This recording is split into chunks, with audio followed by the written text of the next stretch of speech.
बिस्मिल्लाहिर्रहमानिर्रहीम। अस्सलामुअलैकुम। Welcome to expert study course. मैं हूं डॉक्टर काजी अदनान।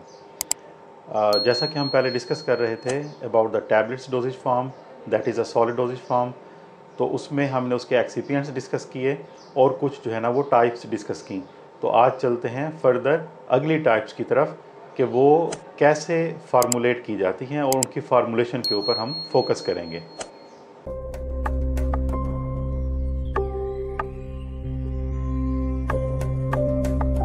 जी, अगली टाइप जो हमारी है वो है डिस्पर्सिबल टैबलेट्स। डिस्पर्सिबल टैबलेट्स जो है ना वो जितनी भी टाइप हम डिस्कस करेंगे तो उनके बारे में पहले हम ये जान लेंगे कि वो टाइप टैबलेट की है क्या और बनाई क्यों जाती है, उसकी रीज़न क्या है, ताकि हमें मालूम तो हो ना कि जब ऑलरेडी मार्केट में एक टाइप अवेलेबल है तो फिर हम दूसरी टाइप क्यों बना लेते हैं, तीसरी टाइप क्यों बना लेते हैं, उनके मैन्युफैक्चर करने की क्या ज़रूरत पड़ती है और उसमें क्या ऐसे फार्मूलेशन में एक्सिपिएंट्स और इंग्रेडिएंट्स यूज़ होते हैं जो कि उसको मुनफरिद या डिफरेंट कर देते हैं from the other tablet doses form. तो इसमें आप एक पैटर्न नोट करेंगे कि जो हम टैबलेट जो भी हम फार्मूलेट करेंगे जो कि कॉमन एक्सिपिएंट्स होंगे उनको बार बार रिपीट नहीं किया जाएगा और जो उसके स्पेसिफिक इंग्रेडिएंट्स होंगे उन्हीं को डिस्कस किया जाएगा। तो ये बात जो है ना काबिल गौर है। मैं रिपीट कर देता हूँ कि जो भी टैबलेट की हम डोजेज फॉर्म डिस्कस करेंगे तो उसमें जो सेम एक्सिपिएंट्स होंगे, लाइक मैं एग्जांपल भी देता हूँ, ग्लाइडेंट्स हैं, लुब्रिकेंट्स हैं और डिसइंटीग्रेटिंग एजेंट्स हैं और जो है ना उसमें फिलर्स हैं।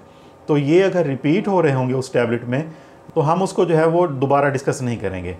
लेकिन जो उसके अपने स्पेसिफिक हैं जो उसको डिफ्रेंशिएट करते हैं या मुनफरिद बनाते हैं दूसरी फार्मूलेशन से, तो उनको हम सिर्फ डिस्कस करेंगे। तो डिस्पर्सिबल टैबलेट क्या होती हैं? ये वो टैबलेट्स होती हैं जिनको हम पहले से पानी के अंदर जो है वो घोल लेते हैं या मिक्स कर लेते हैं ताकि वो स्टमक में जाकर बग़ैर टाइम लगे वो जो है वो ड्रग को अवेलेबल करा दे और ड्रग जो है वो पहले से ही जो है ना हमारे व्हीकल के अंदर, सॉल्वेंट के अंदर या वाटर के अंदर जो है ना वो अवेलेबल हो और पर्सन जैसे ही ले तो फ़ौरन ड्रग जो है वो एब्जॉर्ब होना शुरू हो जाए और विदाउट जो है ना वेस्टेज ऑफ टाइम। तो डिस्पर्सिबल टैबलेट जो है ना उसमें जो एक्सिपिएंट्स यूज़ होते हैं उसमें डिसइंटीग्रेटिंग एजेंट्स हैं like sodium starch glycolate and crospovidone and croscarmellose. इसमें आप डिफरेंस देख रहे होते हैं कि किसी में सिर्फ स्टार्च यूज़ हो रही है, कॉमन स्टार्च यूज़ हो रही है और कुछ में जो है ना वो डेरिवेटिव यूज़ हो रहे हैं। ऐसे ही सेलुलोज के HPMC है, हाइड्रोक्सी प्रोपाइल मिथाइल सेलुलोज है। तो इनके जो डेरिवेटिव हैं वो भी इसमें जो है ना वो यूज़ होते हैं कि जैसे जैसे हम उनके डेरिवेटिव बनाते जाते हैं या यूज़ करते जाते हैं तो उनकी प्रॉपर्टी भी साथ साथ चेंज होती जाती हैं। तो इसमें sodium starch glycolate disintegrating agent use होगा, क्रॉस पोविडोन होगा और क्रॉस कैरामिलोज होगा। इसके साथ ही मैं आपको एंड पे एग्जांपल्स भी दूंगा जिससे आपको क्लियर हो जाए कि हाँ वाकई ये मार्केट में अवेलेबल है और हम इनको अपनी लाइफ में यूज़ कर चुके हैं या करवा चुके हैं। बाइंडर्स उसके एग्जांपल हैं hydroxy ethyl cellulose, hydroxy propyl methyl cellulose. Diluents and lubricants and glidants will be the same as in the compress tablet. तो अगर आपने पहली बार ये लेक्चर सुन रहे हैं या ले रहे हैं तो आप इसका जो है ना वो प्ले लिस्ट में जाकर जो टैबलेट एक्सिपिएंट्स कॉमनली यूज़ होते हैं उनका लेक्चर सुन सकते हैं या लिंक भी दिया होगा इसकी डिस्क्रिप्शन में जहाँ से आप ये लेक्चर जो है ना वो सुन सकते हैं। Examples are the dicloran and the feldene dispersible tablets. ये देखें ये मार्केट में अवेलेबल हैं। इनको यूज़ करने से पहले जो है वो वाटर में डाल दिया जाता है ताकि ये फौरी अपना असर दें। तो इसकी एडवर्टाइजमेंट भी आती होती हैं टेलीविज़न के ऊपर, शायद आपने कभी देखी हो कि जो है ना फौरी आराम के लिए आप ये टैबलेट इस तरह से यूज़ करें, but with the consultancy of the physician and your pharmacist. Chewable tablets जी, चबाने वाली गोलियाँ कि इनको आप चबाएं। तो इसमें जो है वो इम्पॉर्टेंट क्या होगा? इनका टेस्ट, ठीक है, क्योंकि जो बंदा भी इसको चबाएगा ऑब्वियसली उसको ये कड़वा नहीं होना फील होना चाहिए और डिफरेंट फ्लेवर्स होते हैं अवेलेबल एक ही च्यूएबल टैबलेट के मैन्युफैक्चरर के, ताकि जो फ्लेवर जो पर्सन पसंद करता है वो ले ले और उसको जो है ना वो मेडिसिन लेने में आसानी हो जाए, वो उसको बुरा फील ना करे। इसमें डायलुएंट जो यूज़ होंगे उसमें मैनिटॉल है।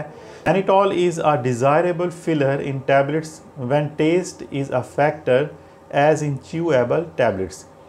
It is a white, odorless, crystalline powder or free-flowing granules that is essentially inert and non-hygroscopic.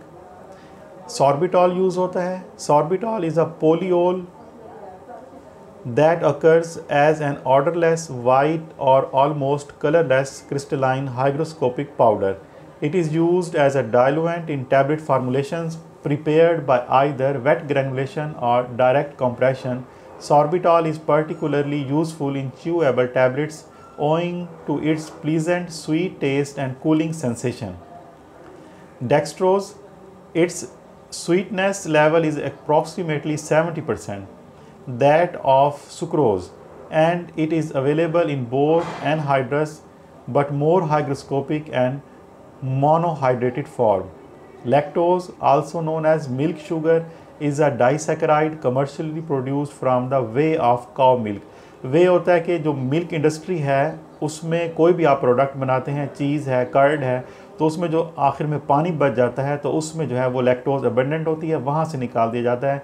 याद रखिए, इंडस्ट्री में कोई भी रॉ मटेरियल जो है जब वो बना लेते हैं उससे प्रोडक्ट, तो प्रोडक्ट के बाद बनने के बाद जो मटेरियल बच जाता है तो उसको भी वेस्ट नहीं किया जाता और उसको भी यूज़ किया जाता है। मैं छोटी सी 2 एग्जांपल दूंगा, यहाँ पर आपको बड़ा जो है ना वो क्लियर हो जाएगा। जैसे कि जो है वो पेट्रोलियम इंडस्ट्री है, उसका जो आखिरी प्रोडक्ट है वो कोल तार बचता है और उसको भी वेस्ट नहीं किया जाता, उससे रोड्स बन जाती हैं। और जो शुगर केन की इंडस्ट्री है, शुगर बनाने वाली इंडस्ट्री है, उसमें आखिर में जो है वो भूसा बचता है, बगास बचता है गन्ने का, तो उसको भी वेस्ट नहीं किया जाता, उसको भी जो है वो जलाकर उससे एनर्जी जो है वो प्रोड्यूस कर ली जाती है। तो यूँ जो है मिल्क इंडस्ट्रीज़ में जो वे बचता है काऊ या बफलो मिल्क से, उसमें से लैक्टोज जो है ना निकाल ली जाती है और हम उसको एज आ एक्सिपिएंट और स्पेशली जो है वो फिलर के तौर पर यूज़ करते हैं।